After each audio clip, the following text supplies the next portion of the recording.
But I feel like I gotta confess my sin, bro. Like, and I said this before, man. I just don't like seeing Scottie win.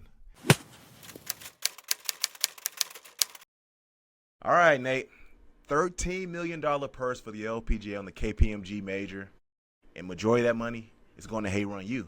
And $20 million purse for the Travelers, which we have to figure out who's going to win by tomorrow. By the time this comes out, we probably know who the winner is. But we got a playoff between Viktor Hovland and Scottie Scheffler going into the Travelers, man, the last signature event of the PGA Tour season, man. But if you're back, thanks for returning. But if you're new here, I'm just let y'all know. We're better than Pat McAfee. At that point, they might as well give us the ESPN slot because me and Nate are a lot better. We're better than Nightcap. Might as well watch us over them. We're better than Colin Coward. We're better than Bob Does Sport Podcast. Whoever you want to think of, me and Nate are better than them. We are the one that you need to come and get your golf news and your gospel news. But again, man, if you're new here, like I said, I'm Geremy Davis, former NFL player and host of the best YouTube golf show, Golf and Gospel. Go check out everything on golfandgospel.com. And like I said, my co-host, former Nebraska Cornhusker and the best PT in all the Southwest. And again, he's at Exos now. He helped me get my shoulders a little bit loose, man. It's my dog, Nate Wong. Now, again, guys, if you're here, we're on all streaming platforms, man. We're on Apple, we're on Spotify, we're on Amazon Podcasts, we're on YouTube. Whatever it is, please check us out on there, and please like, subscribe, and rate us. Man, it helps a long way. The IG page, Golf and Gospel Podcast page, has been growing. Fans have been finding us, they've been following us, and we're so grateful for you guys. And I'm not saying that as a formality. Me and Nate are genuinely thankful that you guys choose to listen to us as your provider for golf and also the Word of God. But Nate, also fans too, if you're listening, if we're trash, now I say this all the time, if we're trash, dog, tell us. Let us know in the comments, like, man, Nate got a weird voice. Jeremy, you look ugly. Now, we can't really change how we talk or how we look, but if you got an honest critique on how we can get better at this, let us know in the comments, and we'll work on it. But there are some things that don't make any sense. We will debate you in the comments. But, Nate, let's get straight to it, man. The LPGA, Haeran Ryu goes on to win her first major of her LPGA career, man. She has a win in each of her first 4 seasons on the LPGA Tour, and she's the first player since Lydia Ko to win at least once per year in their first 4 seasons. With this win, it gets her first major. She's the 6th different Korean player to win this event since 2015, and first major winner to come back from 10-plus shots after round 1. And I believe she had a 0.2% chance of winning, or maybe it's a 2% chance of winning after round 1. So that tells you how much she really dogged it out to get there. But Nate, I just want to talk about, man, what were your thoughts on Haeran Ryu and her victory at the KPMG? Dude, my initial, because they talked about she had some injury and then had a little break, and I honestly think I don't know what it was, but I think especially towards the weekend and like the Friday, Saturday, Sunday, she probably played more freely and was like, I'm just gonna go out here and play golf, and started to play well. I think that's the same thing that happened with Yoon, because she was killing everybody. She's like 14 under after the first 2 rounds. She was up 5 strokes going into Thursday. Oh, excuse me, going into the third day, which is Saturday. Yeah, and then shot 75 on Saturday. And I think today she was just like, I'm just going to go play golf. Or like bits of the round, she was like, I'm just going to go play golf. Mm-hmm. Then she starts throwing darts, like on hole 11, and then on hole 18 she threw a dart. Yeah. So I feel like that was like Haeran Ryu. She just didn't look nervous at all. She looked like even Morgan Pressel, the commentator, was talking about like how when she's walking from green to tee, she just looked like she was strolling at a little afternoon stroll in the rain, trying to play some golf out there in Minnesota, man. It's funny, man, because I've always been familiar with her game. I've picked her a few times when we first started Golf and Gospel podcast last year. I used to pick her in some of my pregame show picks, man. But I just love how she came out on moving day, bro. 9 fairways hit and 9 greens hit throughout the front 9. Ended up finishing 5 under. Super consistent. If you look at all her 9s throughout the weekend, that was her separating factor. So I think if she goes back and looks at like, yo, this is like the 9 that helped me win, she's going to be so grateful for that, man. Didn't miss a fairway, didn't miss a green, which was just an amazing performance from my perspective. And on cut day, man, she jumped up 68 spots, dog, to get into the top 5. And on that cut day, on Friday, she had 26 putts. And there was always this conversation, if I stand correctly here, she said, or they were saying how she had this putter, put the putter on the bench, and then brought the putter back into play. So it's like sometimes you got to bench your putter and let him learn his lesson. Like, hey, you ain't performing well. I can replace you easily. Now, it's probably more of a mental thing because we control the putter. But she got that putter, man. She got super hot and looked, like I said, amazing, man. So shout out to Haeran Ryu getting her first major victory of her, young LPGA career. But even though you spoke about Yoon, man, this is her first time ever been in the final pairing group. But there was some dirt that was on her name for a long time. I don't know if you heard about what happened with her in Korea. No, what happened? Yeah. So essentially, she made the headlines 4 years ago when she was suspended from the Korean Golf Association for playing the wrong ball and not telling anyone in the National Open. Oh, shoot. Yeah. So, it had some Patrick Reed-esque, to her name. Like, oh, she's a cheater. She did this. But I think she came out here, redeemed, hopefully, the characteristics that we put among her. Hopefully she kind of redeemed herself and went out there and played really good. Like I said, first time in the final pairing group. Made a nice birdie on 18 to get solo second. She looked really, really good, man. Like I said, those first 2 days, like she was in the stratosphere of her own, bro. I'm just like, all right, now I'm not even going to talk about her because we see where she's at. She's up 5 strokes. But we're going to talk about people like Haeran Ryu. Let's talk about, Lydia Ko, who ended up obviously making the cut. She was at risk of missing her third straight cut. Yeah, she played really good, man. So, Yoon, man, yeah. Again, I love when we're watching the LPGA because then we always kind of get these women like, oh, we gotta keep an eye out for them. Because, like, last time the U.S. Open, even though she's well known in the space, NG Chun. Now we're like, yo, we gotta look at NG Chun more, man. Like, she was dialed. Who's the girl from the Netherlands, man? She snuck into. She was the first Netherlands player to get in the top 10 in the major. Davy Weber. Yeah, Debbie. Yeah, man. University of Miami grad. Now we got an eye on her and stuff like that, man. So it was a fun tournament. Granted, it didn't come down to contention like the Travelers did. Obviously, like I said, we're going to figure out how that ends tomorrow. But it was a real fun tournament, and I like seeing new winners, man. Now, granted, Nelly's playing fantastic. We're going to get into Nelly Korda, but it was fun seeing Haeran Ryu get her first one, man, and just look composed. And it would have been cool if Yoon got her first one. It would be cool if Brooke Henderson came back and won a decade later. That would have been amazing, man, because she looked amazing too. But yeah, I just want to talk about this, Nate. Who are some other players you believe kind of showed out at the KPMG? Dude, I think I'm more encouraged about how Jeeno is doing now. Yes, because she missed the cut the last week, and then Hope was talking about how like sometimes that's a good thing because you can get there early, you can start your prep early. Yeah. So I was pretty pleased with Jeeno getting like that backdoor top 10 is what she called it. Uh-huh. But I think the other thing too is Brooke Henderson. I feel like is someone that likes majors, like just like what Hope was talking about. It's like she always kind of sneaks up, either early in the weekend or she'll like be there late and be like, oh shoot, she can contend and when Haeran Ryu was making bogeys in the front nine, we're like, this is Brooke's tournament to lose. Right now, I think it was her, Yoon, and Brooke Henderson. They were all 10 under, and it was close. Yeah. And they were all in that last pair, but like Haeran was making some bogeys early on, and it was like, oh shoot, dude, this ain't a walk in the park anymore. She's making bogeys, but then she started to ball out. Brooke Henderson started to lose a lot of shots, tee shots left, and except for the last one, she missed it right. But probably try to overcompensate. Yeah, but she was like missing it left, and it's like, all right, dude, it's hard to chase out of the rough, which is really impressive what Scottie did today, but that's getting ahead of ourselves. Yeah, yeah. Nah, man, I think that was I was really happy for Jeeno.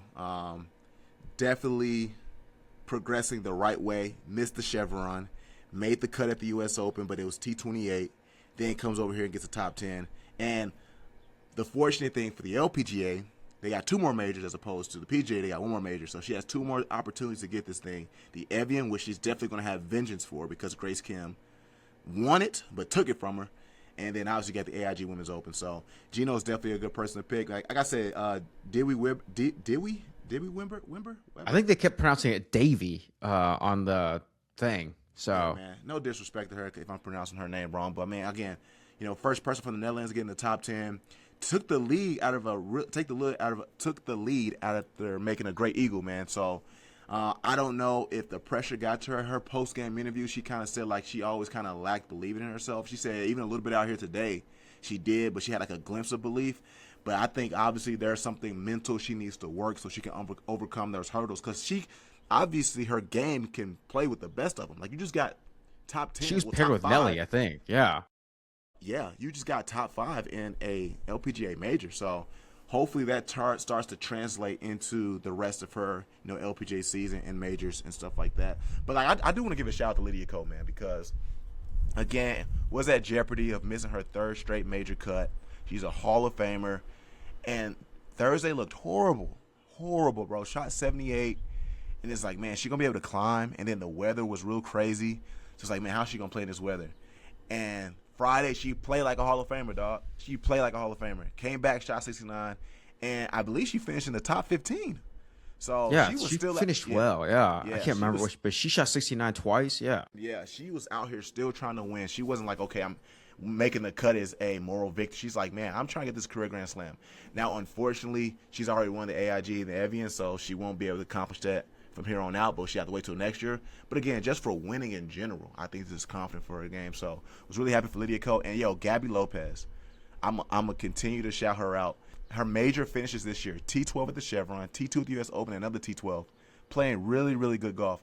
Her only shaky point was, I believe it was after Thursday or Friday. I think it was Thursday. Last 2 holes, dropped 3 shots. And that's a significant difference from T12 to maybe top 5, but she's been super consistent throughout the entirety of the majors this year. And I love how she's representing the Mexican heritage and how she's playing golf right now. But I do want to talk about, obviously, the best golfer in the world right now, both on the men and women's side, Nelly Korda, man. What do you think led to her not winning, granted that she finished well still? Dude, I don't know, because like she had that approach on 16. Her putter kind of let her down at some points. Like I feel like her short game was always there. Like her chipping was good at the U.S. Open. It was good at the Chevron, and it was good today. I just don't know. I think the cleanup crew didn't keep her in it. And didn't they say like hole 16 she was like 3 over? That's a really hard like par 4. Yeah, that's the one in the water today. They moved the tee box, I think, Saturday, so it was drivable. So a lot of those women was driving the green, getting eagle, but now it was a back pin. So I think she ended up going bogey today, due to her, like you already explained, lack of putting. You saw either after Saturday or this morning, I think it was after Saturday, how her and Jessica Korda were on the green. And she was kind of looking like she was venting some frustrations with the putter. And unfortunately, like last year, that was like her kryptonite, why she kept getting like second or top 5 and stuff, because she lacked the putting, even though she was still scoring better than the year she was winning all the time in 2024. So you kind of seen the frustration on her face because her putter wasn't really doing what it has the capability of doing. So very curious in regards to what this means for her going forward. Maybe it was just a one-day lapse. Yeah, the weather was ridiculous. Granted, I guess Riviera was a little bit friendlier, but like, 'cause it's California, but like, the weather's always fair there. But sure. I also think like when you have one condition in the morning and then it rains, and then you have another condition, or like one condition yesterday or all week, and then it rains, and you have new conditions now. I think that kind of messes with things just a little bit, but it's enough to be like, oh, I shorted this putt, or I played too much break, that kind of.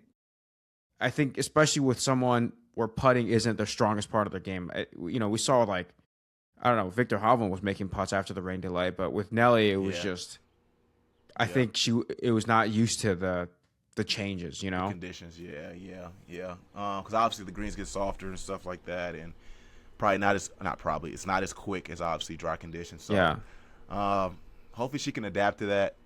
But it sucks for her too, because if she would have won, she would have officially been considered a Hall of Famer, as well as she would have been the first person since Emby Parker in 2013 to win the first 3 majors coming out of a season. But if the season ended right now, 2 majors, 4 wins, that's a great year for you. But I think a lot of us would love to see her capitalize on the total number of wins she had in 2024, even though she only won 1 major that year. But, they're about to head overseas, so we're going to definitely see how she plays in different conditions and stuff like that. But, Nate, some big names missed the cut. You got guys like Hannah Green, Charley Hull, Minjee Lee, Lottie Wold. I kind of want to take the time to evaluate all their games to what you saw and what you think led to them missing the cut. Starting with one of my favorites, Hannah Green, man. What did you see from her that led to her missing the cut? I don't know, dude. I feel like I know like off the tee she's been having issues, and I feel like that was the same case with Charley Hull. But man, like I also think like the putts weren't dropping. Like she would get there for pars, get there for birdie opportunities, and the putts weren't dropping. For both those girls, like Charley had a chance to make a birdie, and so did Hannah on 18 to make the cut. Yes. Yeah. Oh my gosh. Yes. And they weren't gimmies, not even close to gimmies, but they were looks to finish and make it. Best opportunity to do one. Yes. I was like, that is the best shot, and you saved it for last. And it was, I mean, like the whole round, like from what I saw, it didn't air a whole lot, and they, how they air the women's golf would be like you could see a little bit of the morning wave and a little bit of the afternoon wave on Thursday and Friday. But from what I saw, I just felt like, dude, there were crunch time putts that needed to drop, and they just couldn't fall. Yeah, man. We look at Hannah Green's stat, man. 2 birdies all week. And the most important one she needed was on 18. Unfortunately, didn't get it. Started out real slow. 3 over, I believe, on Thursday. And no, 3 over in the first 3 holes, which was like, what the heck is going on with her right now? And especially because she's won at this course back in 2019. So you kind of hope that nostalgic, like, oh, I've been here before, kind of like overtaking her. And she's still having an incredible season. I mean, like, again, if her season ended, you have 4 total wins this year in women's golf. 2 on the LET, 2 on the LPGA, and, a top 25 in the U.S. Open. Well, no, she got T28, excuse me. But then a top 7 in the Chevron, which is the Masters for the women. So still a really good season, but we had higher expectations for not Charley Hull, for Hannah Green, man. But 50% fairways hit, 50% GIR, and Grant, like, she still, was giving herself the opportunity, to make the cut. But like I said, when we really needed it on 18, she just couldn't find it, man. And if she would have made that would have moved the cut line to +1. So a lot of people were actually thanking her that that she missed that she missed that putt, man. But let's talk about Charley Hull. Dude, same thing. I think her off the tee I think her game was very similar to Hannah Green. Like off the tee wasn't that great, and I feel like she didn't make as many mistakes. But again, like she couldn't clean up. The cleanup crew wasn't as good, and I think it's a lot of the same story as Hannah Green was like. She had looks, couldn't capitalize. She had a chance to. She was coming back because I think Charley Hull was like 6 over at one point and was kind of fighting back. Yeah, she was kind of coming back, and it's like then it kind of died on hole 18. I think 17 and 18, if I recall correctly, she had chances to make a birdie on both of those holes. Yeah. But I think she played.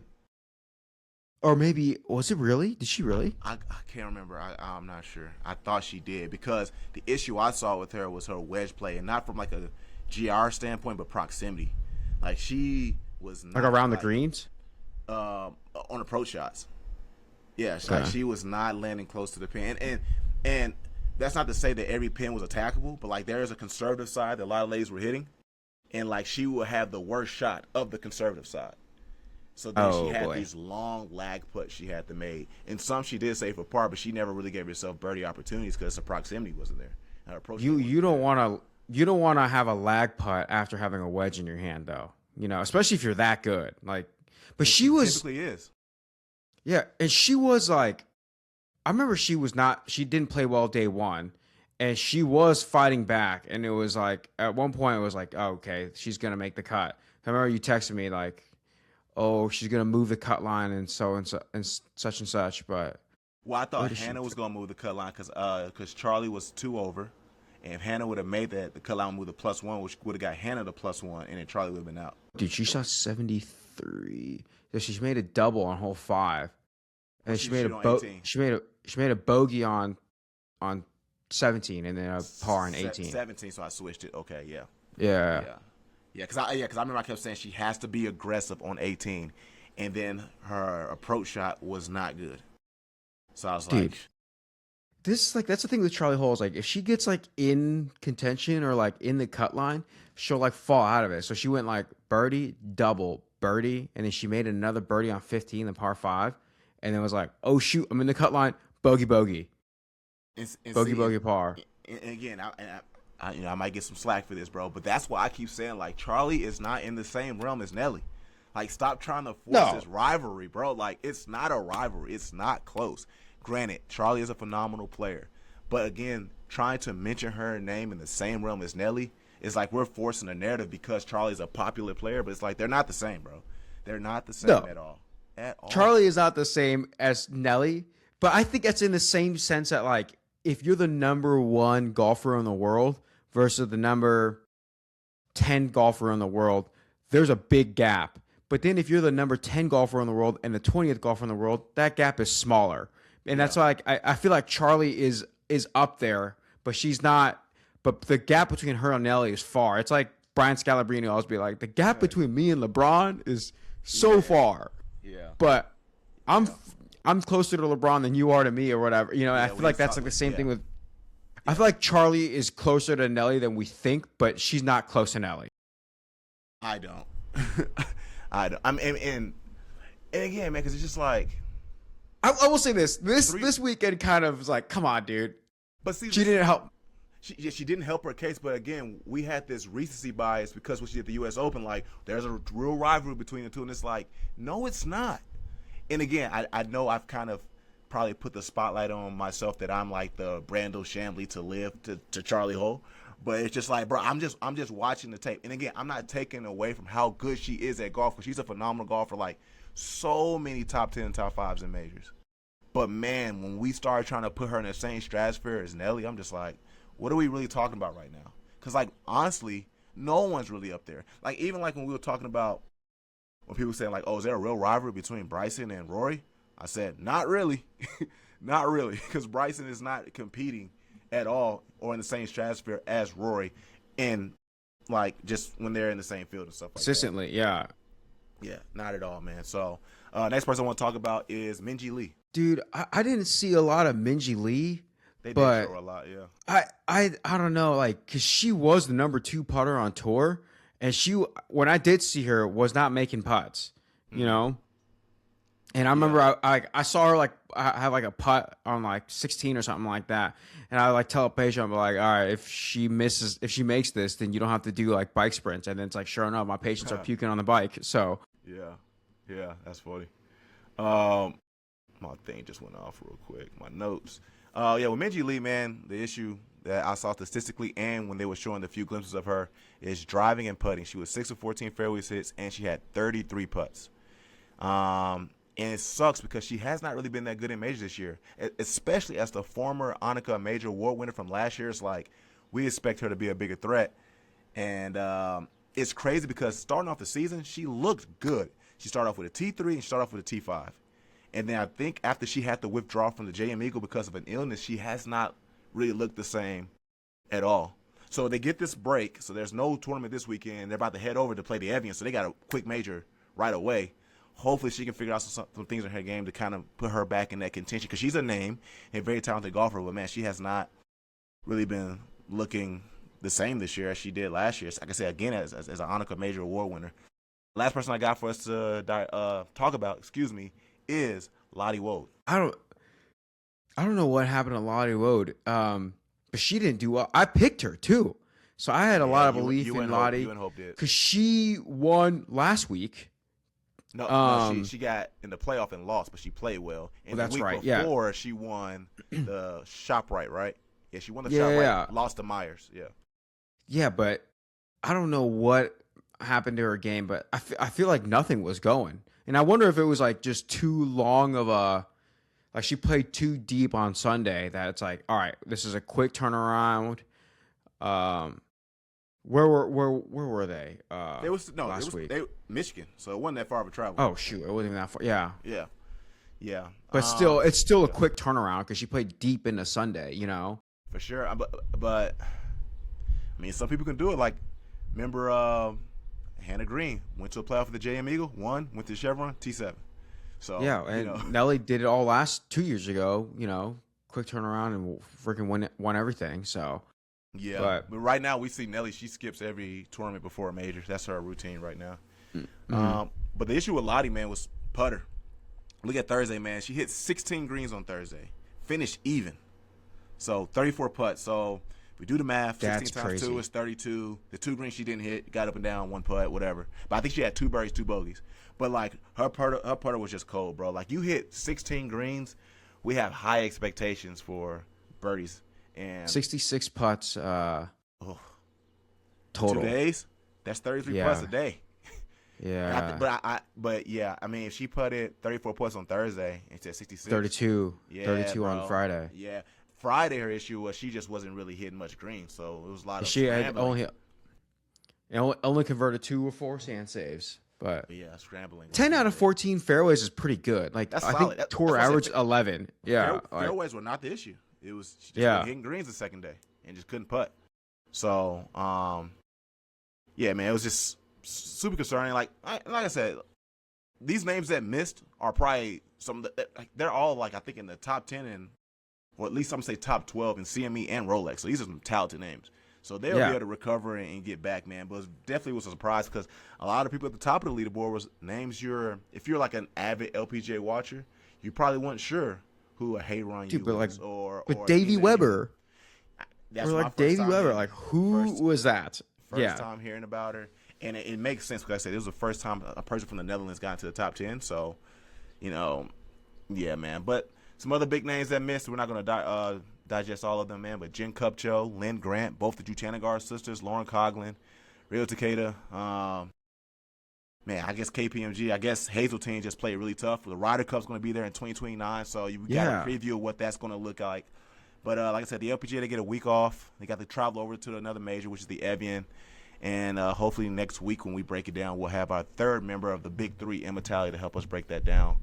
But, again, if you're here, please like and subscribe. Rate us on, Spotify, Apple, whatever it may be, man. And if we end up getting 50 views on this, give us 50 likes, man. Just it doesn't cost you anything to like a video at all, man. So, yeah, but we got a special guest coming on here soon, LPGA player, Kate Smith Stroh, really good friend of Nate Wong. Both of them went to Nebraska, and when she gets on, we'll let Nate lead that conversation.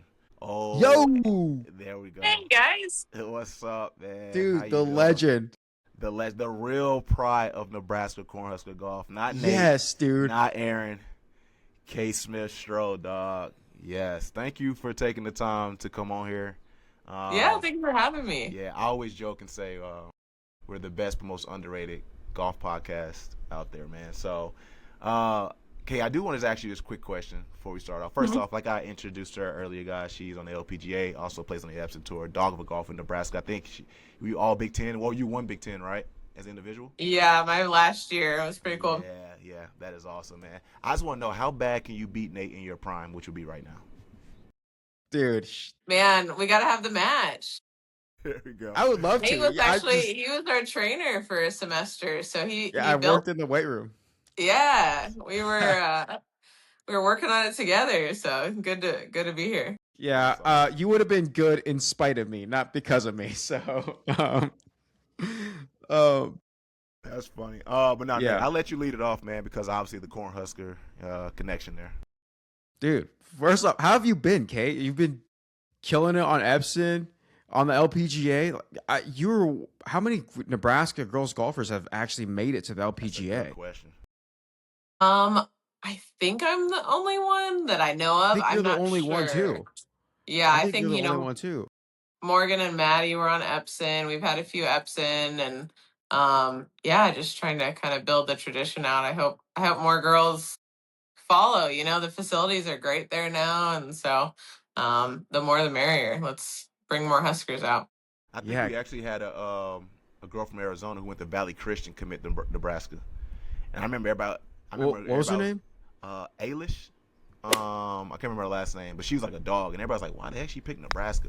But obviously, with these new facilities and stuff, I mean, that probably enticed her. Then obviously, I don't know how deep NIL is in Nebraska, but yeah, she's out there. She's supposed to be the next one. At least she was out here. So great. Yeah. I mean, it's a different world with NIL, but it's a great school. I mean, I wouldn't have traded a thing for it, so it's great. There's your recruiting pitch if anyone's listening right there. Dude, hey, we have the only women's golfer from Nebraska to make the LPGA on our show, dude. That's why we're the best show in the world. So, there you go. Right here. Yeah. And then question number 2. This is easy one.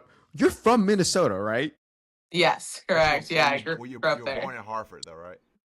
I was, yeah, Okay. but we moved like 4 or 5 months after I was born, so I Okay. don't know Connecticut super well, but Because I went yeah, to I grew UConn. up That's why I in. went to college. That's why. Oh, awesome! Yeah, Yeah. no, it's I didn't grow up with the Yukon basketball. I grew up with the Vikings and Oh man. all those things, but yeah, so it's cool being back home last week. It was awesome.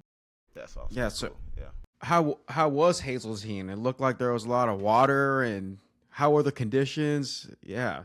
Yeah, it was a test. I mean, it was like I think it was a perfect major venue. Unfortunately, I think we had a lot of rain. Kind of same with the Chevron this year. I wasn't at the Chevron, but you kind of want the majors to play like firm and fast, and so Right. I think it was a little more gettable than the tour wanted it to be. But I thought it was awesome. I mean, so penalizing out of the rough. I had Yeah. 105 yards into a hole on Thursday, and I had to lay up because I had such a bad lie in the rough. I mean, Which it was hole just was it? like that was 7, so they moved us up the next day, so it was kind of more of an eagle opportunity. But yeah, it was fun. I mean, the challenge was fun. It kicked my butt, but it was a great venue, and I mean, Ryder Cup in 2 years will be there, so Yeah. it'll be fun to Yeah. see it again. Yeah. Yeah. Yeah. What led you to get in the sponsor exhibition? Was it because you're a homer or? Yeah, I wrote a letter in February, and because I had partial on LPGA, I didn't know Right. if I'd have enough starts to get Right. in. So they actually told me like a couple weeks ago I didn't get it, which I was like, fair. Like haven't been having the best season. That's totally makes sense. And then Monday, a week before, like I got on site, they told me I got the spot. So um yeah, so it was 2 spots. The other one was Amari Avery. She's having a Yeah. Yeah. great Yeah. Yeah. Yeah. season On on Epson, Epson. she is. She's leading right now in the Epson Yeah, card. Yeah. so it was great to have that opportunity with her, and I was just super fortunate. But I think just because I was from there and I have a lot of sponsors there, and Yeah. yeah, it was pretty cool. So I guess the next question I had to follow up that because I remember when they had the Carlisle Classic out here, and me and Nate went to the pairing party. I was like, "Oh shoot, we're gonna be able to. I'm gonna be able to meet Kate in person." But then I think you went over to go play at the Mexico Riviera. Yeah. Right.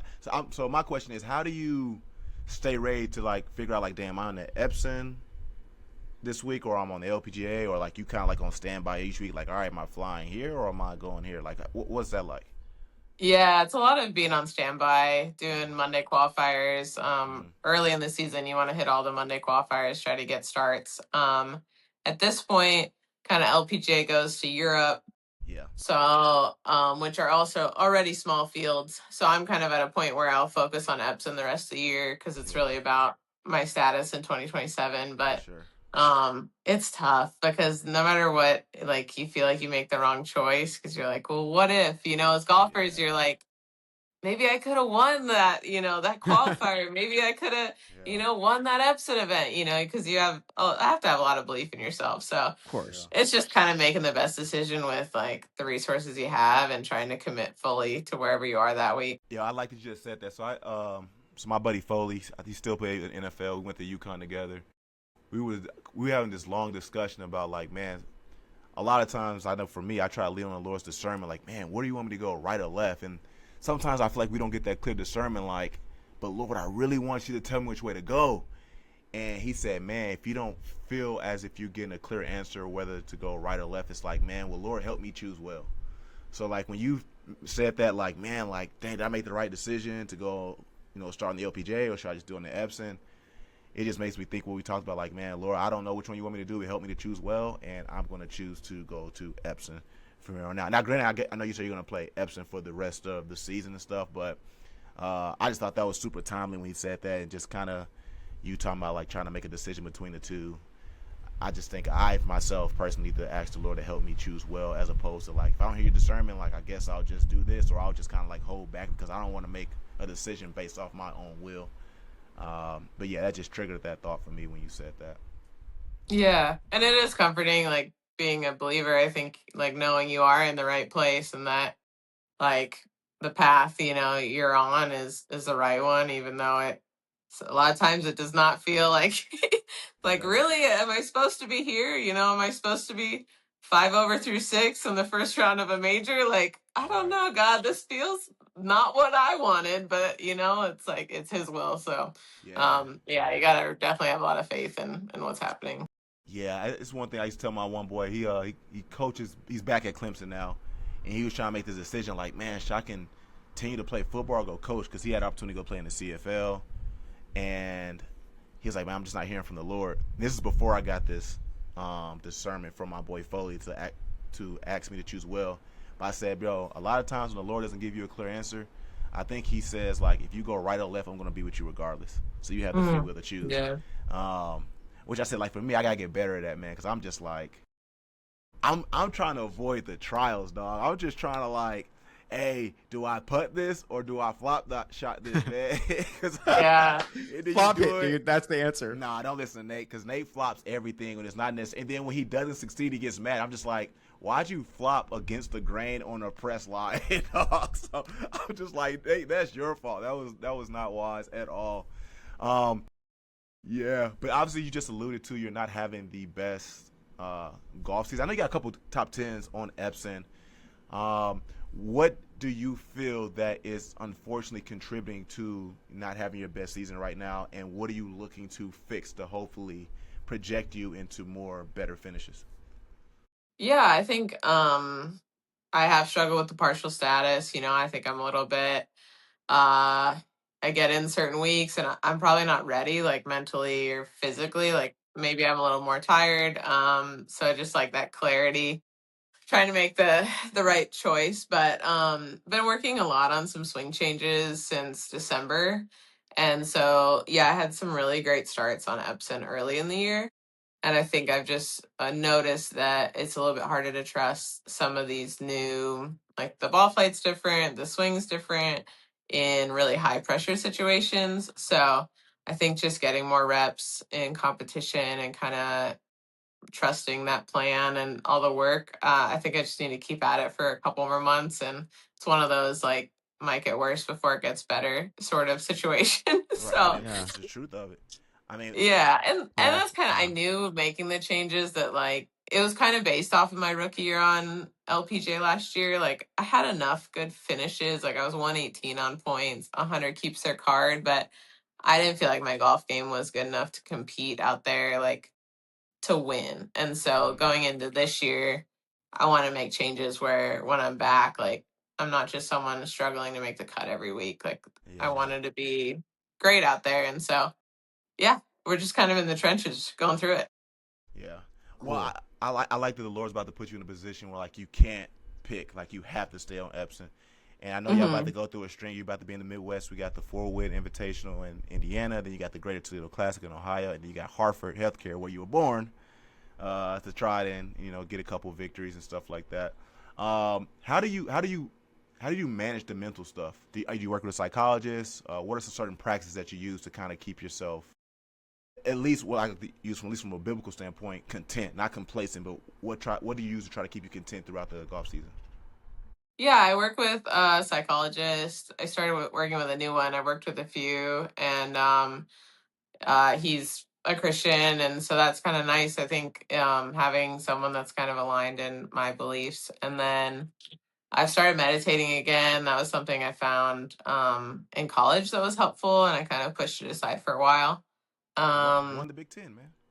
Yeah, it worked, Why not go back to it? Yeah. So, and then just like, scripture and Yeah. readings, I think, um, it takes a lot. I think it takes a lot of daily practices in order. When I'm playing my best, I'm doing a lot of work that's off the course, is what I've noticed. So, Yeah. I love what you said, how it takes a lot of practice. From a mental standpoint, when Paul's in prison in Philippians 4:8, he tells the audience, man, think whatever is pure, think whatever is commendable, think whatever is noble. And he says, practice these things, and the God of peace will be upon you. And, sometimes, so many times as athletes, what we do is like we practice the physical a lot. Let me go practice chipping. Let me go practice putting. Let me go practice running these extra routes. But Scripture, commands us like, yo, practice the mental too. Train in that as well. I like what it says also in 1 Timothy 4:8 when it says like physical training is of some value, but training for godliness promises benefits in this life and life to come. So it's like, man, how hard are we really training? And I train. Now, obviously, I'm not better than either one of y'all in golf, but I train really hard in golf. So at some point, I'm gonna see breakthrough. But it's like, man, the same hours I put into training, because I'm in the swing change too. I used to swing over the top, bad. Now I'm finally coming a little bit from the inside. Nice. Yeah, but it's like, man, the time I put in to golf, like, am I doing that with the Word of God, my prayer life and fellowship? Like, I think that's super important, and I think those things work in conjunction where it can better your golf game. But at the same time, like, praise God that, like, our salvation is not based on the result of our golf game, but we do want to be a dog in our sport. I don't want us to be like, well, I don't have to be that good. Like, nah, bro, go out there and, like, hoop, bro. Like, go make these birdies. Like, go stick these greens and stuff like that. So yeah. Well, Nate, come on, man. What's the Nebraska connection, man? What else you got for Kate? You were so geeked we had her on, man. I'm geeked right now. So also, are you the first women's golfer to ever win Big Tens at Nebraska? You might be the first and only. It might be. I mean, well, we were only in the Big Ten for a little bit. So many years. Yeah, it was awesome. It was awesome. And I don't know if anyone won conference out of Nebraska in forever. So we have a freaking Nebraska legend on our show. Yeah, it's not Nate. It's not, no, yeah. Oh, dude, I did nothing there. There's one Big Ten championship between the two of us. Yes, dude. That's right. Let the viewers decide. Yeah, me and Kate Smith have both. There's one Big Ten championship between us. So, yeah, exactly. Dude, you kind of alluded to it a little bit. But like, if there's one thing you would try to change or tell yourself before your rookie year on the LPGA, like, what would you change? Boy, I'd say just a belief piece. I would tell myself to believe in myself more. I think I was so worried, like, the whole year of proving myself and, like, seeing if I'm good enough. And I just wasted a lot of time trying to see if I was good enough instead of just believing that I was, because I had a handful of top, I had like a T18, a T34, like across the season. I ended up making a lot of cuts. Like, things were okay, but it just took me so long to believe, like, hey, I deserve to be out here. I wish I kind of had that belief from the start. But that's being a rookie. Yeah. Hey, you not only deserve to be out there, but you freaking earned it. You went through the Epson, so yeah. And there were times you were in the top 10, like through the weekend and stuff like that. I remember looking at you when I would refresh the screen, stuff like that. Sorry, what were you gonna say, Jeremy? No, I was just gonna ask her. Where'd you finish at the Ford last year? Because that's when me and Nate followed you a little bit. Well, Nate followed you a lot. I didn't know of you yet until I was Nate like, was like, yo, he was like, yo, it's my buddy Kate. I think I was trying to I forgot who I was following at that time, but I think last year? It might have been like T43 or something. It was kind of a big change from Epson to LPGA. I had a couple slow weekends with like that fourth round. It was just a learning curve. Exactly. Yeah. So what a great tournament though. I mean, the Ford is awesome. I'm glad they have that down there. I love going to it. It was scary this year because it got hot a little sooner. At least it was an outlier week for that week, because I ran I ran my Beyond the Scorecard event outside where, like, I had Roseanne, Haley, Paula Rito, and Gina Kim. They came out here and shared the gospel. I'm just like, I hope they're comfortable because it is hot right now, and I don't want no one not to want to do it next year. 'Cause it was a great event, man. Like, one of the things that Rose said went viral, which was awesome. She said she thought about quitting and stuff like that. And she said, I never told anybody this, I'm like, you gonna say it here? I was like, oh, shit. Right now? Yeah, right now. That's awesome. Yeah, but no, it was an awesome event. But that was the only thing I was concerned about. Like, man, it's hot. I don't want to make these ladies uncomfortable and stuff like that. But yeah, ever since Nate told me about you last year after following you at the Ford, like, I've gotten you favored on the Epson Tour app and on the LPGA app and stuff like that.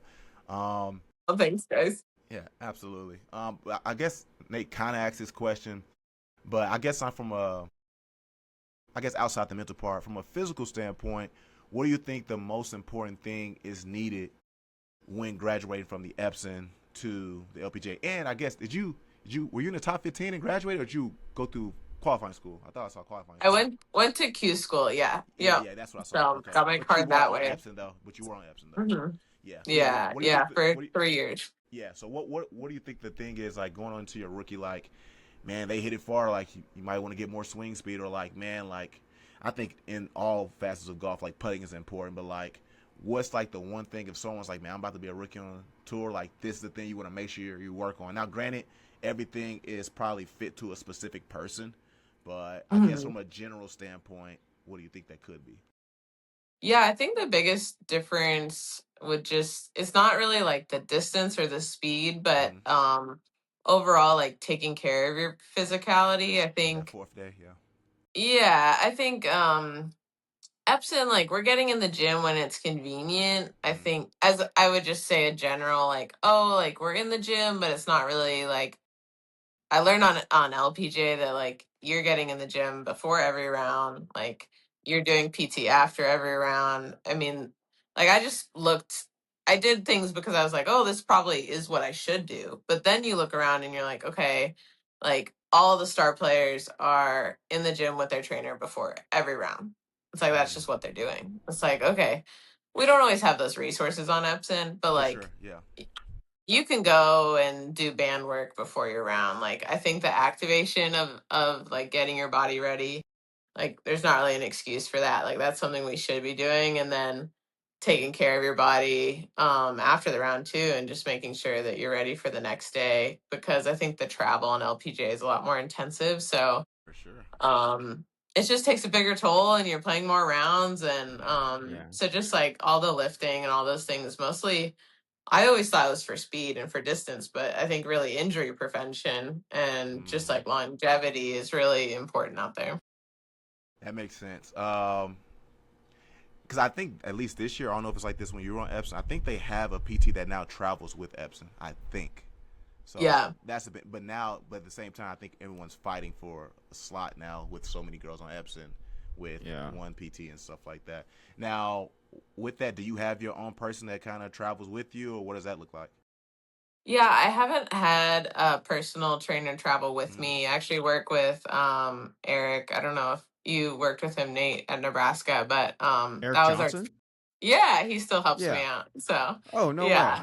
Yeah, so he was there last week. So he sends me plans, which has been really nice. Like I don't know if I can afford like traveling with For one, sure, but for sure. he's been great as far as like I'm like, hey, I've got this injury or something, like how can we change? How can we, make a workout plan where I get out of this? Or I've got 3 weeks at home, like let's lift a lot heavier while I'm Mm-hmm. not in tournaments. And so that's been really nice. I definitely see the benefits of traveling with a trainer, but one If you day gotta if you win a can, couple. right? If you Yeah. can, Yeah. that's the thing, man. The more you win, obviously you get more financial stability, which helps you better your game to continue to win. Because I always said that about me as a player. Like I played NFL, I was a 6th round pick. I never broke the bank in the league, but it's like, man, if I was able to afford like a dietitian or a chef or be able to do this, like I could afford it, but like I said, I never broke the bank where it's like I got really budgeted smart. It's like I can't do that now. I'll just do everything on my own. I kind of, if I had the opportunity to put in a position like that, never know if that would have like gave me more longevity in the NFL and whatnot and stuff like that. But I do Yeah, like how you absolutely. also said like just the consistent travel too, because Epson's typically like 3 or 4 weeks, then a month off, and then again 3 or 4 weeks, then a month off. So you get that downtime. But LPGA is like every single week, unless you're like a big name Yeah, where it's you're 4 rounds. Yeah. yeah, and unless you're a big name and you don't have to compete. Like Nelly pretty much skips every tournament before a major, so she can afford Hmm. she can afford to do that, right? Um, Yeah. but yeah, I just see so much relatability to what you're saying and just kind of like my NFL career and stuff like that. But I mean, But I yeah, think it's go great that ahead. you're lifting before. There was a, I mean, I don't want to get too sciencey on No, here, get nerdy, bro. Get nerdy. but there was a systematic review that was published in like 2020, I think, where they looked at like warm up behaviors and then what happens after you warm up. But one of the benefits is your swing accuracy is better, and it's just because like your synchronization and like recruiting of your muscles is just way more coordinated when you like are have like a greater core body temperature, and there's something called like the post-activation effect. So the thing that you need to do if you warm up is you shouldn't do static stretches. You should do dynamic stretches, some sort of resistance training. So like band work, bare minimum is great. And then the last thing the guy recommends in this systematic review and commentary was you should do 3 counter movement jumps. So just jump as high as you can 3 times. And that seems to get your nervous system ready to go to like, and that helps with like, it's not just speed, like you said, helps with like shot accuracy, a little bit of injury prevention. I mean, warming up in general helps with injury prevention. But so I think it's great that you're doing all those things. And Eric is great. Like my first semester of interning, he was an intern, and then he became a full-time coach when I was still finishing school. So we like came up together, you know? Yeah, he's still doing it. He's still doing I know. it. It's funny. And I was with golf, you know? Yeah, it's great. It's funny what you said about jumping too, because like we do so much jumping, like, and I hate jumping. Like I can't jump to save the life of me. I love hurdles. Me and Nate were doing that last week. Yeah, Jeremy's good at jumping. That's the thing. Jeremy's good at jumping. That's why he likes doing it, you know? It's fun to do things you're good at. yeah, exactly. But it's good. I mean, the how high you jump doesn't matter. It's all about effort. So if it's 80 to 90%. I think mentally, like for me, I like doing like doing things in the gym that are like a little scary or a little uncomfortable because it's like, well, in 2 hours I'm gonna be uncomfortable on the first tee. Like I might as well start getting over some stuff in the morning, you know, and like then I'm like, okay, I did it, you know? Dude, it works out your mind, not just your muscle, but your mind muscle. Exactly, the big muscle. I'm gonna be at our local I'm gonna be at the local community just jumping high, and everybody's gonna look at this kid like, what's he doing? Just to go out there and shoot 87. Yeah, he's like, hey, I'm working on mind muscle though. You're already in their heads. I'm already in their head. Kate, last thing I have for you. Again, appreciate you coming on. Everyone who's listening, please like, subscribe, rate us on Apple, Spotify.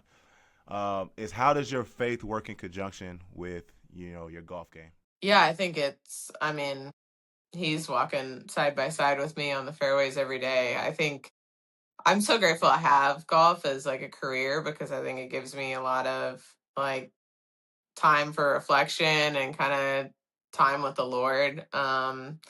And I'm grateful that I feel like he's really called me to do this and like given me a skill set that like, even when the days are hard, it's like, no, like you have this skill and you have this craft and like it helps you connect with people and connect with others and do good. And so, yeah, I'm just grateful that like I'm always in his hands and that, you know, this career is crazy, but he's got me.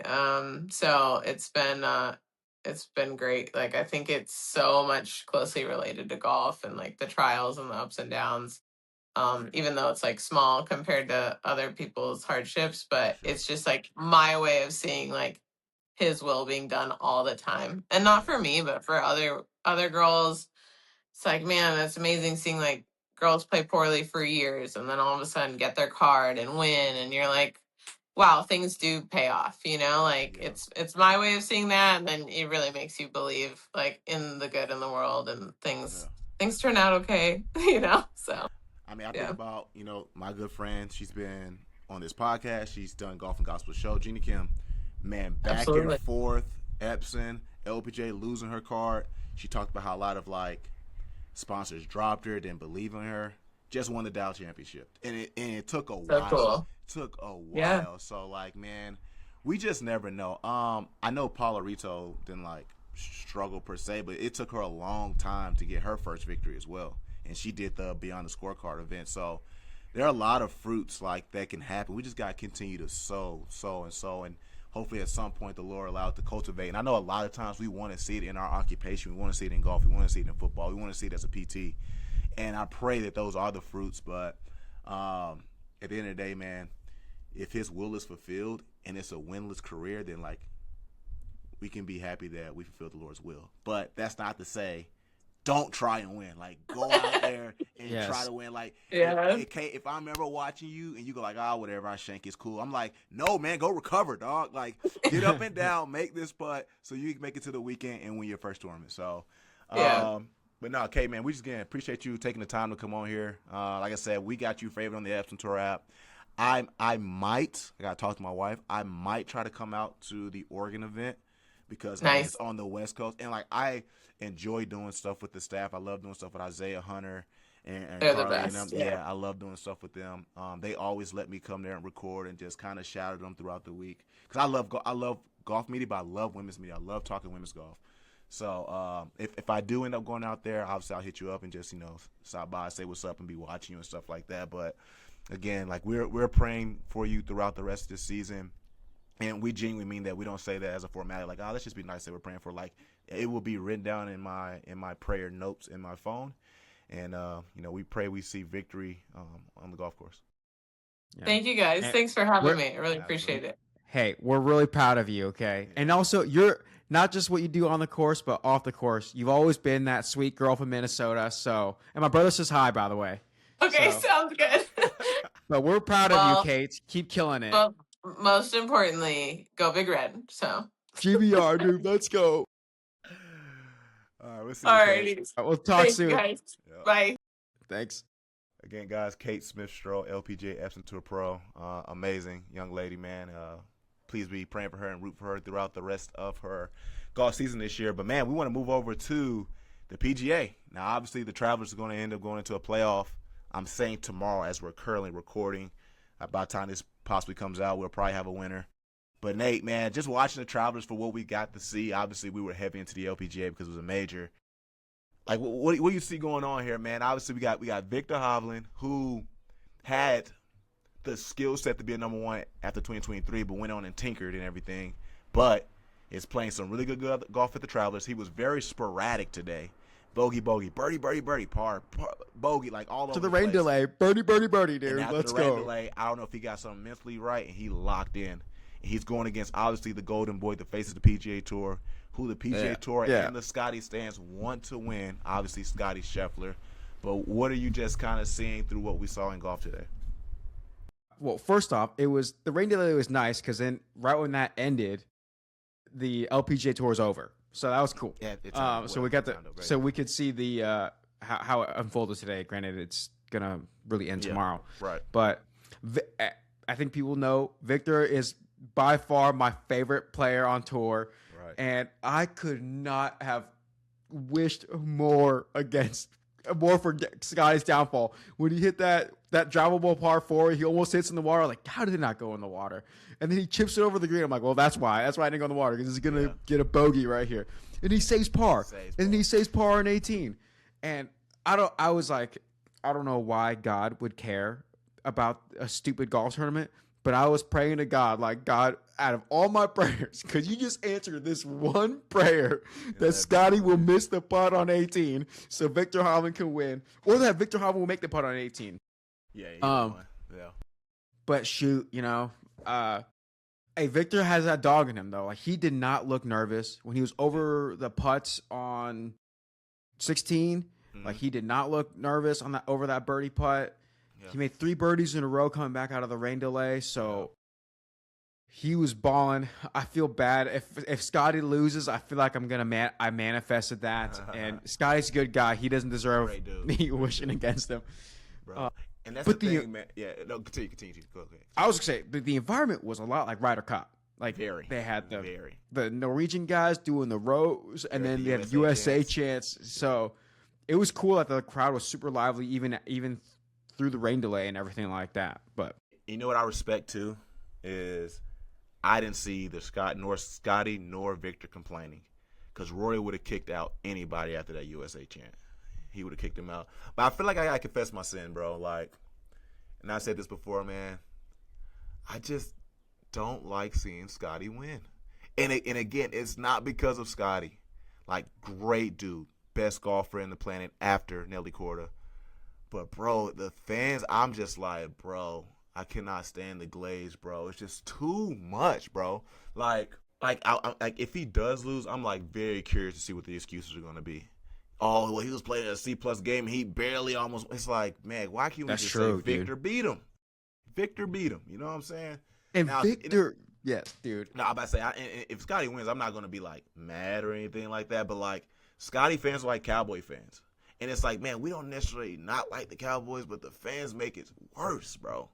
And again, I guess it's just how hard we glorify him And I don't like the Tiger comparisons. Even Scottie said he doesn't like the Tiger comparisons. But we keep on trying to force a Tiger comparison in there. But it is funny, when he took that big lead and he shot 60, and I saw the comments like on the PGA Tour page, they were just like, man, y'all had those posts ready. And I was like, I said that last week. They have so many posts in the draft, like we can't post anything because he ain't winning. As soon as he shot that 60, there was like a flood of like Scottie. Yeah. So, but at the end of the day, like, yeah, he's a great dude, man. Like if Scottie was like, hey, man, I want to do golf and gospel, absolutely, let's do it. And I'm technically a fan of Scottie, but like, I'm not going to over glorify him like fans do, where I'm like a nuisance, being a fan of his. So, but yeah, man, it's going to be fun. Well, I mean, technically, we would have to wake up way early to actually watch it because it's going to be 2 hours ahead. I think, or an hour ahead. 9 Eastern. So it's like, right? I think so. Or is it 9 their time? Either way, it'd be like 7 or 8 our time. I don't know if Minnesota's 1 hour or 2 hours ahead of us. I think maybe 2. So maybe, I mean, I don't mind waking up at 7 to see it because I want to recap it. But some other things to think about too, man. I think if Scottie ends up winning, the argument becomes more compelling, and people will probably think we're dumb for saying this. But Matt Fitzpatrick with another great finish this week at a signature event. I believe top 5. Fourth, I think. Yeah, I think he was 4th. So, was he 3rd or 4th, or did Wyndham end up getting 4th? No, Morikawa is 3rd. 3rd, yeah, that's right. Yeah, so he's either 4th or 5th. Yeah. Regardless, though, Matt Fitzpatrick still has the same argument we said before on why he Player of the year. Player of the year. Now, if Scottie wins it, now we got more of a tug of rope type of conversation. Because now I guess Scottie will only have one signature event, but again, the consistency throughout the entire the PGA Tour, Scottie's been more consistent in terms of higher finishes, but more wins is Matt Fitzpatrick. And even in the other higher events, good finishes. Like we talked about the players. Matt Fitzpatrick got 2nd. RBC Canadian, a Nation Open, finished at 2nd. So now finishing top 5 at the TPC, TPC River Highlands at the Travelers, still makes the argument more compelling on like, yo, this is why Matt Fitzpatrick should be Player of the Year. But you can also finish ahead of Wyndham too. Yeah. But then you can still make the argument for Wyndham, who has 2 wins this year, a U.S. Open, a Byron Nelson, who he really took from Scottie and Siwoo, and maybe say it's Wyndham. So those arguments are still there, but still a lot to look forward to in the Travelers. Like I said, the winner will probably come out before this video drops, but I feel really bad that I am like, man, I don't want Scottie to win. Kind of rooting against. Not because of I Scottie, really, because but I also really want Viktor. I really want Viktor to win. Like I said, he's you my have favorite. a legit reason. No one's really gonna get mad at you because you like Viktor. They're like, Jeremy, you're just saying it just to say it. I'm just like, I do feel bad, but like, you guys are horrible when he wins, man. Horrible. Like, if I see one Tiger comparison, when Scottie wins or if Scottie wins, I might block you, bro. It's atrocious. It's atrocious. But I do want to move over to this, Nate. So the PGA Tour is citing extenuating circumstances. Extenuating? I hope I said that right. Circumstances. It will give Rory McIlroy an out on meeting the 15-event minimum requirements for the season, employing a discretionary clause that allows them to take such a call. Nate, what are your thoughts on Rory getting away with not playing in 15 events? Dude, I was going to pull a Zoolander and answer your question with a question. But, okay. So, like, what did you think about, like, Aaron Rodgers taking forever to sign with the Steelers? Because I get those kinds of vibes from Rory. Because didn't you say, like, NFL comparison? Didn't we agree that Aaron Rodgers is like Rory? Like, did we say he does was his own thing? I think so. Controversial? Well, the only thing is there's no penalty for not signing. You sign when you want. Now, you can say it's selfish because, like, man, go work with your team. But there's nothing like a rule says you must sign by this time. There's no rule in that. There is a rule in the handbook that says you must play 15 events. Yeah, to keep your card. Right. Now, granted, we don't know what Rory might be going through where it's like, okay, he has legit reason why he shouldn't be disciplined. There are exceptions, like injuries, like he's not injured. I know, but I'm like, he's not injured. Yeah. He's not injured. He's not injured. Because Tiger never did this. The only time Tiger played less than 15 was injuries, back fusions, car accidents, knees.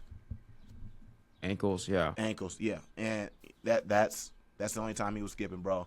Like, and this is the thing that makes me mad, bro, because of the special treatment Rory's getting. And just doing my research, bro. The same handbook that suspended Seve in 1986 because he didn't reach the 15 requirement events in 1985, he got suspended in 1986. Martin Kamer, who was the number one golfer at the time for 8 weeks at least in 2015, got caught in a scheduling squeeze between his commitments with the European Tour, which is DP World Tour, and the PGA Tour, and he relied on the home tour exceptions to like kind of help him get cleared through. They took his card. But now Rory playing on a limited schedule in less than 15 events, we're not giving him that same energy, excuse me. And again, Martin Kamer was the number one golfer. And it's just like, yeah, we're going to do this to you. And it's like, why does Rory not get that same treatment? And it kind of goes back to the question we talked about a little bit.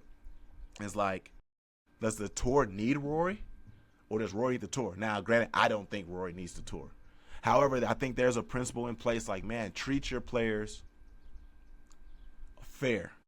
Not all players are going to get treated equal.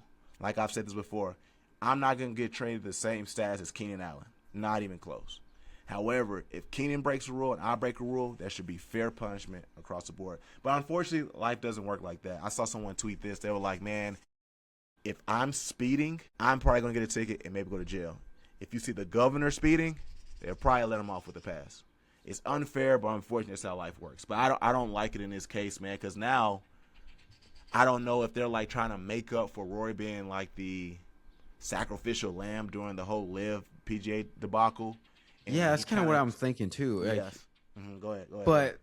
But they shouldn't let that. They shouldn't let that play a role. It's like he volunteered to do the Players Association, and it was his choice, you know. And I also think, like, we were talking about rivalries earlier, and I really think if Scottie and Rory, or like even like Rory and Cam Young, or like some guys, I feel like Rory can make it more of a rivalry and more crunch time. Yeah, because he's a good player, and he made it happen at the U.S. Open with Bryson years ago and stuff like that. He made it happen at the Masters with Bryson last year. So it's only thing though, they went in the same final pairing group with the U.S. Open, but I get what you're saying. Yes, yeah, they weren't in the same final pairing in the U.S. Open, but at the Masters they were. They were. I just feel like it's so much more entertaining. There's so much more. It's like UFC fights. Like the UFC fights have a lot of hype behind them. Those are the fights that get more viewership. And Rory could just make golf a lot more interesting, you know, just by showing up. Yeah, just by showing up, you know. And it's like, dude, granted, he might be 20th in this field, and it might not be interesting at all. So, like, obviously, the golf matters more than the showing up part. Yeah. But I don't know. I think the rule should be. I think the penalty should be the same for everybody. For everybody, bro. And my issue is too. I see a lot of people on social saying like, "Well, he's won majors, so he can do what he wants." It's like that's not in the rules, bro. If the PGA Tour wants to put in a stipulation that says like, "Hey, if you win this many amount of majors, then you don't have to meet the 15 event requirement," then put that rule in. But all the fans saying like he can do whatever he wants, he's a Grand Slam winner, like, okay, great accolade, but that's not what the rules say, bro. So like, I think Rory should be punished unless again something comes out and it's like something in the handbook like we didn't see the wording of, and it's like, okay, that happened, okay, he doesn't have to do it. But from the looks of it, you're not hurt. There's nothing going on from our standpoint, from the outside looking in. Play in your 15 events, bro. Do what you're supposed to, especially someone who backs up the PGA Tour and says it's the best tour on the planet. And, again, how we should be playing in all the signature events and all this type of stuff. Again, you're not even doing what you're saying, bro. And it's frustrating. It's frustrating. And just, again, from the totality of it. I don't care if it was Scottie doing it. Scottie, playing all your events. I don't care if it was Finau doing it. Playing all your events, bro. Like, yeah. And I get that, like, because people will be like, oh, they're independent contractors. And I'm like, yeah, but the tour still has rules for the people that they contract. And they can end their contracts with independent contractors, you know? And I just don't, and it's like, if there's like an age thing, it's like, well, Justin Rose is playing in all these events, 46. You know? Yeah. And he's a guy. Like, he's not the notoriety of Rory, but he almost took the Masters from Rory last year. Okay, so yeah, he did. And he's out here. This year too. Why win it this year too? So he's won this year. He's a guy, and he makes no excuses. Yeah, he's honoring it. He's honoring it. Now, again, everyone's listening to this is probably gonna be like, "Well, he hasn't won that many majors." That's not a rule. Stop. Trying, it's not a rule. It's not a rule. I don't care, man. And I also think too, because the possibilities of live ending, that he feels as like, oh, well, I don't feel like anyone's a threat to me, so I don't have to uphold this because we're going to be one league. Yeah. We're going to be one league now. So yeah, man. I mean, let me know your thoughts in the comments about Rory and everything going on with him not playing 15 events and the PGA Tour not making an excuse not to punish him. And I think the fear of that is like, well, he doesn't need us.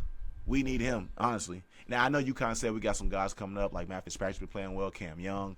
Hopefully Chris Goddard can get back into a groove. But right now, I mean, Rory is a compelling guy. He's a very compelling guy. I want to move over to some LIV news. Obviously, nothing that big. I know LIV is dying off a little bit. But Dustin Johnson has elected not to try and qualify for a spot in the Open Championship, which means the two-time major winner will not play the season final major. The move comes amidst lengthy break for LIV Golf. Where's your thoughts on that, Nate? Sorry, can you ask that question again? Yeah, you're good. So again, Dustin Johnson has elected not to try and qualify for a spot in the Open Championship. Means, two-time major winner will not play the season final. The move comes amidst lengthy break for LIV Golf. What are your thoughts on Dustin pretty much not trying to qualify for the Open? I was gonna say this. You know how like people were like, oh, guys going to LIV are giving up and that kind of stuff. I feel like that's proof. Like, why wouldn't you even try? Yeah, because it was talks all week about he's getting ready to prepare for the final qualifying to get into the Open. Now, again, I want to continue to say this just because I play professional sports. We don't know if something's going on with his family. We don't know if he's dealing with an injury. That can for sure be possible. And that's fine. Yeah, that's fine. But from the outside looking in, it makes it seem like you don't care. Lost anymore. the flame. You lost the flame, bro. And it sucks because some LIV outlets are over their head and they just say nonsense. But there are some guys that are trying to take up for LIV players. It's like you're hurting them. And granted, they probably don't care. But like, there's a guy out there like, no, Dustin Johnson still loves golf, man. I love Dustin Johnson. He's gonna fight. Look what he did the first 2 rounds of the U.S. Open. Like, he still has it in him. And then Dustin Johnson goes on and does that. But again, he could be something going on at home. Could be an injury. And again, LIV, the requirements to play on LIV, there's so much travel. He might be like, I want to just chill with my wife for this lengthy amount of time until our next LIV event. Could be. The only thing that's strange about it is it's like, it's the Open, though. It's a major. It's an Open, though, man. Yeah. And so, yeah, I can't tell the man what to do. He's been number one. He got millions of dollars. He's won two-time major winner. Yeah. But it's just... He played well at the PGA. Like, he did well round 1 of the U.S. Open. Round 2. It's like... Well, round 1, yeah. And then he missed the cut, yeah. No, he made the cut at the U.S. Open. He just finished 33rd. Again, he went back. Because throughout the norm of him in majors now, he's a guy that's like, yep, just finished 33rd. So he's not a contender, but like, yeah, you made another cut. Looks good on your resume, but you're not a threat anymore. So, I mean, it does suck to see, man. The last thing I want to get into before we get into our gospel portion is Bryson DeChambeau posted a lengthy video going over each shot at the U.S. Open that led to him making the cut. There are some mixed reviews in regards to what people think about it. They think he's seeking attention. Some people think it's interesting. Nate, what are your thoughts on that video? Seeking attention, dude. Like, he looked sad the whole time he was talking about the freaking thing. But I kind of like the video. It reminded me of like that one time where like Cooper Kupp was getting interviewed by like the reporter on the sideline, and then she's like, "What did you see?" And he like breaks down the coverage. Yeah, 32 I saw the end drop here. I knew he was gonna do this. Yeah. So like, you know the language. So like, and for me, like, even then, like when Bryson talks, he talks a lot higher level than I know, but I can keep up with what he's saying. He's just way smarter than me when it comes to golf, and I really like that. Like, it makes me learn. I don't get the impression that he like wanted to do that. He looks sad the whole time talking about the U.S. Open. Yeah, you know. Yeah, I'm not gonna reach and say like, oh, he was faking his emotions. However, I like the video. I love the video. I like the video a lot. Because when you have fans say, what the heck was he thinking? Bryson took you shot by shot to tell you everything. Yes, dude. And as a, I don't know, call me a golf nerd at this point in my life, it's like, yeah, I am curious, man. Like, how come that ball was spinning that much? Or like why'd you play that type of shot? And he explains like, hey, I was trying to play a draw, but the wind played it so hard it turned it into a cut. Yeah, So he I'm like hits the shot. Yeah. Yeah. He's And all I'm like, okay, got you. And I think I can't remember what person it was. He was like, man, as I was walking, I saw someone do this shot and the ball ran off. So I was like, man, I might want to do this Viktor. shot. Yeah, he's like, I saw Viktor's putt, and then I was like, I Yeah. gotta hit it slower, and he hit it way short. Yeah, bro. So I thought the video was super interesting. I low key wish people would do that more, because like I'm never gonna get to the level of Bryson, never gonna get to the level of Scottie, whatever it may be. But I just know from a professional athlete standpoint, people love to hear like, what were you thinking during that play, or like what made you do that? Yes, And because dude. other players or people or the civilians aren't ever gonna get to that level, like there's a curiosity, like, how'd you make that throw? Like Caleb Williams makes a lot of acrobatic throws. What went through your mind? Well, I saw the DN. I saw a TE stunned by the DN in the tackle. He came free. I had to spin out here. I saw the safety jump this route. Post came wide open. I just threw across my body to the near upright, touchdown. Like, I think people enjoy hearing that. Like a lot of sports fans love football film breakdowns. So when Bryson gave us a breakdown of every shot, I thought that was amazing. Like if Tour Pro starts saying like, man, I'm going to break down the 20 most important shots I had at the Masters, I would love to hear that, bro. Like, yes, dude. What was your thought going into A-Man's corner? Well, I saw today that everyone was bogey when they landed to this spot. So I'm like, yo, my mind says to hit here, but I was scared because I hit a fade. So it's like, man, how am I going to play this off? So instead, I'm going to choose to lay up and do this. And, like, I would love to hear that, man. So when Bryson did that, I had absolutely no problem. Now, granted, I don't know his intent. I don't know if he was trying to get some attention because he was looking sad and depressed and stuff like that. But no, I think he's upset about his game, like a genuine. Especially to go back and, you know, relive it. But he chose to go back and relive that, though. But I do get what you're saying. I do get what you're saying, bro. I want to hear like why JT pulls out putter now. Like I want to see, like I want JT to do, you know, some of these shots. Yeah, just like what are they? Because it's easy for me to be like, why didn't you hit that? How did you not get that putt there? Well, how did Russell Henley leave the putt short against Shane Lowry at the Ryder Cup? You know, so but it's like it's sometimes like we might not get a satisfying answer. It could just be I hit a bad shot, but it's always nice to hear like their preparation for the shot. Like I saw this, it was this kind of moment. This is the scoreboard. Yeah. And sometimes the outcome could just be, hey, I just hit a bad shot. It happens. Tiger Woods hits bad shots, but yeah. Because it was in that one shot too, and it made sense. It sucked. He hit a bomb of a drive, and I think he went like driving iron or something, and he was like, watch where this lands, right into a divot. And he had to take a 60 degree and try to get it up there, and it just chunked because it was in a divot. And I was like, and we don't see that. We don't like, or like a lot of times, like we turned our head, we didn't realize it went to a divot, or maybe at that time it's like, all right, move over to Scottie because you know Bryson just did this, and then we just see Bryson chunking. We're like, what kind of shot was that? He's like, bro, I was in a divot. And I was rule. Yeah, go ahead. Well, he showed all of his shots, whereas it might have not aired all of his. You know what I'm saying? Like, yeah, bro. So I thought that was cool. I would love. You know, it's funny because like, who else has the personality like Bryson to sit there and do that? Like, we probably would never get that from Scottie. Scottie hates social media. You know, the fact that he did something with Grant Horvat was just crazy. Only person that probably could, but even though he's very entertaining as a social media person, would be like a Minwoo Lee, or give me a Max Homa, who people who love being on there. But like, I don't know. Like I said, the fandom I have for the game of golf is like, bro, I would love if someone just said like, I'm gonna break down my 10 best shots here. All right, so the wind was off the right here, and you know everything was playing here. I got water 215 in front of me. It's like I can go for the green, or I can do that, but the greens aren't holding; they're rolling off. So maybe I lay it. Like, I want that, bro. That would be. Yeah, I want to see like, I waited for the group before us, and I saw them tee off, and it bounced off the green. So I was like, all right, I'm gonna try to hit it short now. You know, like that'd be so cool to hear. Yeah, I might do that for a golf and gospel episode, but no one probably cares what I do. But anyways, I want to move over to our gospel portion of Golf and Gospel, which deals with Phil Mickelson. If you're listening, guys, we're not TMZ. We're not looking to talk dirt. We're not necessarily looking to like gossip or anything like that. But I think there's definitely some biblical things we can learn from everything that happened with Phil. And you're probably like, what biblical things can we learn from Phil? Which is crazy. But we just want to talk about essentially just the dangers of sin. Obviously, Scripture talks about like, what happens in the dark, like eventually will come to light.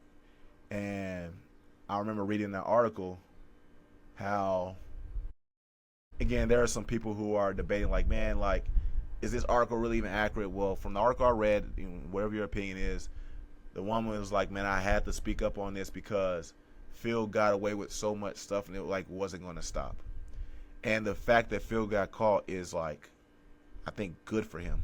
It's good for, if we have to talk about like for him being sanctified, because clearly he was not repenting of the things he was doing. He was just going in continuation. But Nate, let me just hear your thoughts on like just the dangers of sin and stuff like that, and what do you see it lie in regards to everything going on with Phil Mickelson? I mean, I think a lot of the things that you say is like when God hands people over to their sin. Yes.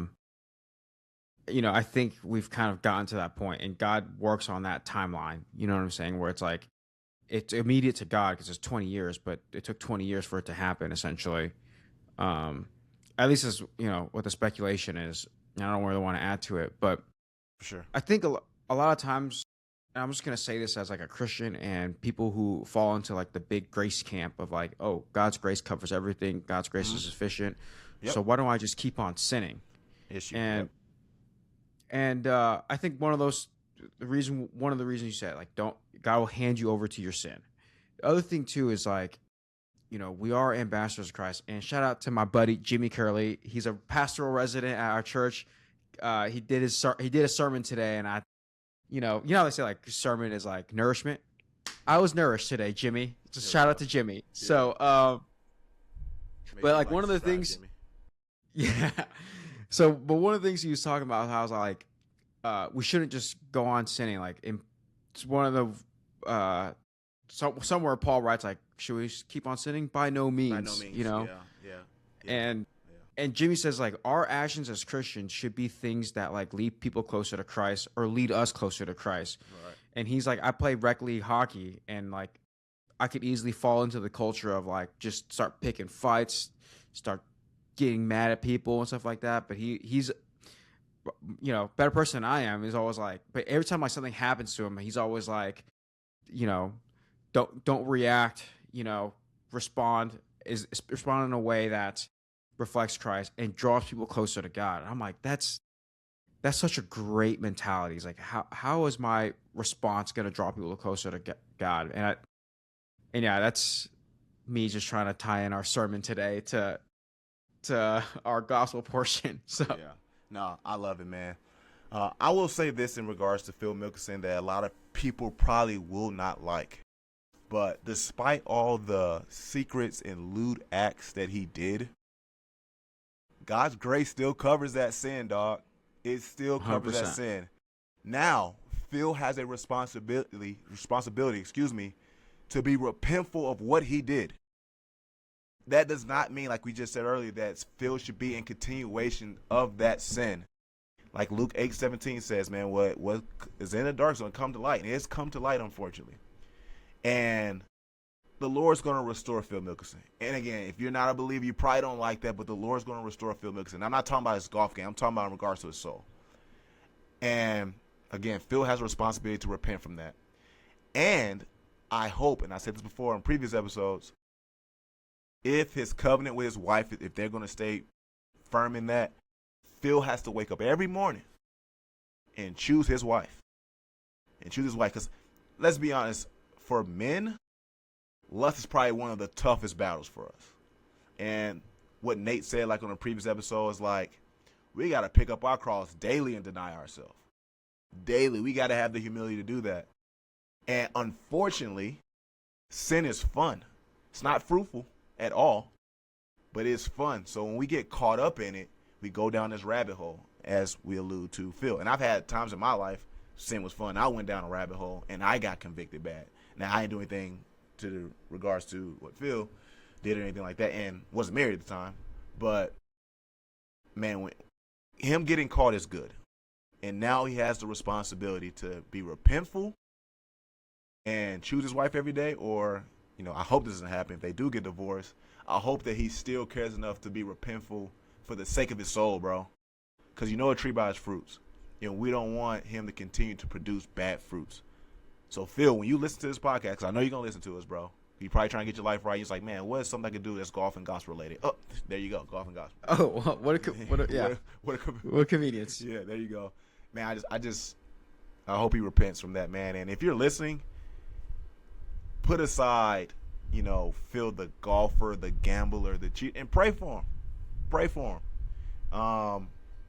I think sometimes we get too caught up in like the earthly human and what they do that we just do not care about their soul. And it's like, well, I ain't praying for that person because they did this. And it's like, why? You've also done egregious acts as well. They're probably not in the public eye, or maybe not the worst sin, even though sin is sin. But like, you want someone to cover you, and we should cover Phil in that manner. But again, I hope that Phil comes to have a repentant heart and truly allow sanctification to take hold of him. And this could be part of his sanctification process right here. I got caught, and this is what's going to help me become new. And, I've heard that Phil says he's a believer. I mean, I don't know his heart. That's not my decision. But if he truly surrenders, and Scripture says in 2 Corinthians, that anyone who's in Christ is a new creation. And I hope he comes to become a new creation for the sake of everything that happened, for the sake of his soul, not just make up with everybody on earth. So, we appreciate you guys listening to this episode of Golf and Gospel Podcast. Obviously, by the time the morning gets here, we will know who's won between Scottie and Viktor. And again, like I said, I feel so bad for saying this, but go Viktor. But if Scottie wins, Viktor. If Scottie wins, 21 career wins, this is amazing. Super happy for you, but man, I do not want to hear a single Tiger comparison. Again, please like and subscribe, share, rate us on Spotify. And again, I've done this to a lot of friends. If y'all hit me up and say, what do you think about this, that, this, blah, blah, blah, I'm going to send you the link. I'll give you the timestamp. If you don't want to stay long, watch the timestamp. You can text me after that. Because y'all know me and Nate do this podcast. Y'all know we put a lot of time in this podcast, and we want to get better. Give us a shot. Y'all have those long drives going to, a golf course 50 minutes away, long commute to work. You can listen to us right then and there. So, again, we appreciate y'all. This is episode of Golf and Gospel Podcast. And we'll see you next week to preview the Evian again. Hopefully we'll have the third member of the Big Three, Emma Talley, on. Peace.